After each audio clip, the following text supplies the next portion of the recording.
Selamat siang para netizen dimanapun kita berada, salam inspirasi bagi kita semua. Ya, akhirnya PKS di Jabar ambyar begitu ya.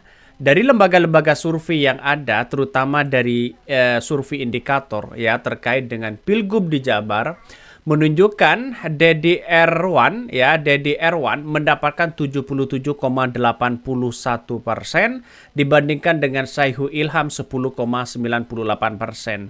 Artinya di depan mata ya Kang Deddy di situ sudah menunjukkan mereka sudah jadi gubernur, sudah terpilih menjadi gubernur. Secara elektabilitas dan popularitas mereka menunjukkan bahwa Deddy ini semakin kuat, terutama di media sosial.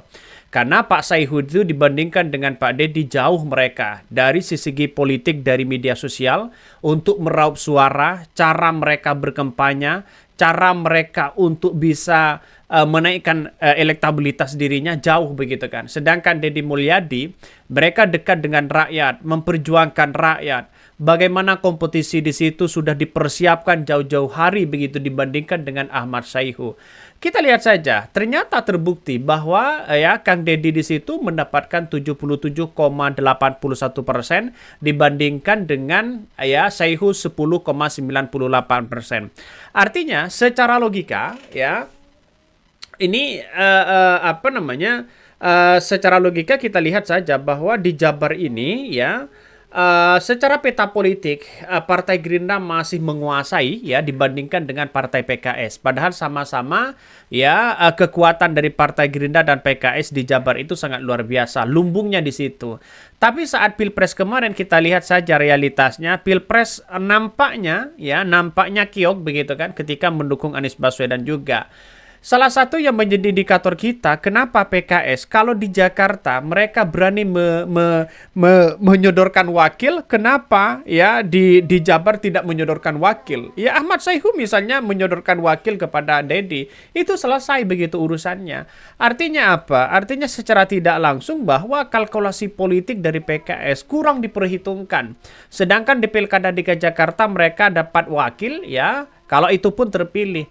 Kalau di Jabar mereka dapat berlawan ya dengan Deddy begitu kan. Saya kira dengan menunjukkan sebuah survei indikator ini ya tidak bisa ngapa-ngapain. 77,8% ya masyarakat menginginkan Deddy Mulyadi di situ. Satu adalah terbukti mereka ya.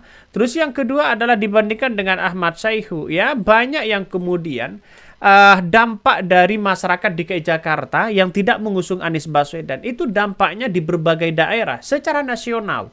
Ya, maka inilah yang kemudian PKS agak mengalami penurunan yang sangat luar biasa. Di Jawa Timur, ya mereka mendukung Hovifah dapat apa misalnya? Di Jawa Timur kita lihat saja berapa fraksi dari DPRD anggota legislatifnya di Jatim begitu kan.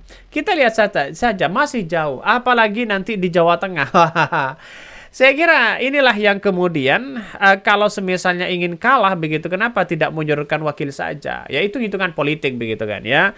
Terus di Sumut, ya kita lihat saja di Sumut. Di Sumut mendukung Bobi semakin mendapatkan tidak mendapatkan apa-apa begitu kan. Inilah saya kira di tahun 2029 mereka akan kocar-kacir begitu PKS ini. Saya yakin dan seyakin-yakinnya itu begitu. Nah, coba kita baca terlebih dahulu komentar-komentar dari netizen ya. Ini secara data sudah ditunjukkan. Deddy Mulyadi hampir pasti jadi gubernur Jabar. Dia harus berterima kasih kepada PKS. Karena ya kalau PKS tetap mengusung Anies di Jakarta, maka RK tidak akan ikut Pilkada Jakarta karena akan kalah lawan dengan Anies. RK akan ke Pilkada Jabar pasti menang. Ya, iya secara logika seperti itu begitu kan. Tapi pada kenyataannya kalau RK ke Jabar, ya setidaknya kan wakil bisa menyodorkan wakil begitu kan ya. Tapi kita lihat saja ini. Deddy terkenal akan aksi mempromosikan kegiatan-kegiatan yang mengarahkan ya ke syirik. Wah, Anies tidak diusung RK di Jakarta, Deddy di Jabar. Plus militansinya pendukung dan konstituen di daerah sedikit berkurang. Hal ini sebetulnya sudah sangat bisa diprediksi kalau benar terjadi maka partai itu punya ya. Kenapa menang di Jabar? Karena kuncinya ada di Pak Erwan ya. Beliau kan anaknya Pak Haji Umuh ya, yang notabene dekat dengan Persib dan Bobotoh. Ya, kalau Pak Deddy Duang mah kuat di Purwakarta, Subang ya dan sebagainya.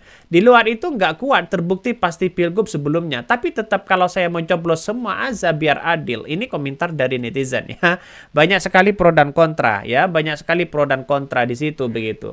Dan pada akhirnya apa yang terjadi? Ya, yang terjadi malah sekarang ini terkesan PKS-nya begitu kan ya. PKS-nya mau berlabuh kemana dengan siapa di situ. Makanya kalau tidak hitung-hitungan secara politik, maka PKS bisa saja menjadi jebakan-jebakan politik mereka begitu kan, politik rezim. Bisa saja ini blunder kepada PKS. Buat apa berkiprah kalau 10% begitu kan? Hitung-hitungan secara realistis saja.